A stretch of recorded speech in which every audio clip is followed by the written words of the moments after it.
जरा सोचो तुम इतने खूबसूरत हो जाओ कि घर से बाहर निकलते ही लड़कियों का जमावड़ा लग जाए और तुम्हारी खूबसूरती को संभाल पाना उनके बस की बात ही ना हो। कुछ ऐसा ही होता है हमारी आज की कहानी में। कहानी की शुरुआत होती है मास परिवार से, जो पिछली कई पीढ़ियों से सबसे सुंदर इंसानों में से थे। लोग उनकी खूबसूरती की वजह से उन्हें बेहद पसंद करते थे और यही उनके पैसे कमाने का तरीका था। उनका सबसे बड़ा बेटा ओकिस एक टिकटॉक स्टार है। उसके दिलकश चेहरे की वजह से उसके करोड़ों फॉलोअर्स थे। इसके अलावा वो आम लड़कों की लड़कियों से सेटिंग करवाने में भी मदद करता था। उसका बाप पार्कर भी अपने समय में हद से ज्यादा खूबसूरत था, जो आए दिन लड़कियों का दिल तोड़ता था। उसने 1200 से ज्यादा लड़कियों को डेट किया था और आखिरकार उसे अपने बच्चों की माँ मिल गई। उसकी माँ भी काफी खूबसूरत थी, लेकिन थोड़ा आदमियों की तरह। अबे इसकी तो मूछें भी हैं। उनका छोटा बेटा कुलीन घर में सबसे ज्यादा सुंदर है। पूरे परिवार को अपनी खूबसूरती पर नाज था, लेकिन कुलीन चाहता था कि वो एक आम जिंदगी गुजारे। वो अक्सर सोचता था कि अगर वो थोड़ा कम सुंदर होता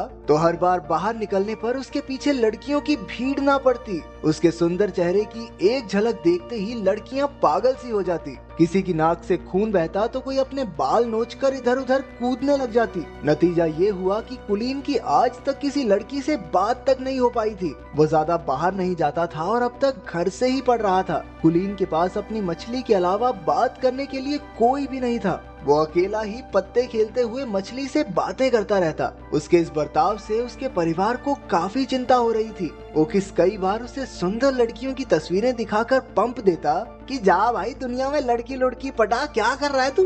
लेकिन कुलीन कहने लगा कि उसे एक ऐसी लड़की चाहिए जिसे उसकी सुंदरता से फर्क ही न पड़ता हो। वो चाहता था कि लड़कियां उसके दिल के लिए उसे पसंद करें। जब कोई तरकीब काम नहीं आई तो परिवार वालों ने एक नया तरीका सोचा। उन्होंने गरीब होने का नाटक करने का प्लान बनाया ताकि वो कुलीन को स्कूल जाने पर मजबूर कर सकें। एक रात जब कुलीन पानी पीने उठा तो उसने अपने माँ बाप को बात करते सुना कि अब से वो लोग नाश्ते में सिर्फ अंडे खाया करेंगे ताकि कुलीन को घर से पढ़ाने के पैसे जमा हो सके। ये सुनकर उसे काफी पछतावा हुआ और अगली सुबह उसने स्कूल जाकर पढ़ने का फैसला किया। ये सुनकर पूरा परिवार खुशी से नाचने लगा, लेकिन फिर कुलीन ने कहा कि मैं तो सिर्फ लड़कों के स्कूल में जाऊंगा। बाकी सबका मूड थोड़ा खराब हुआ, लेकिन फिर भी वो मान गए कि कम से कम घर से बाहर तो निकलेगा ये।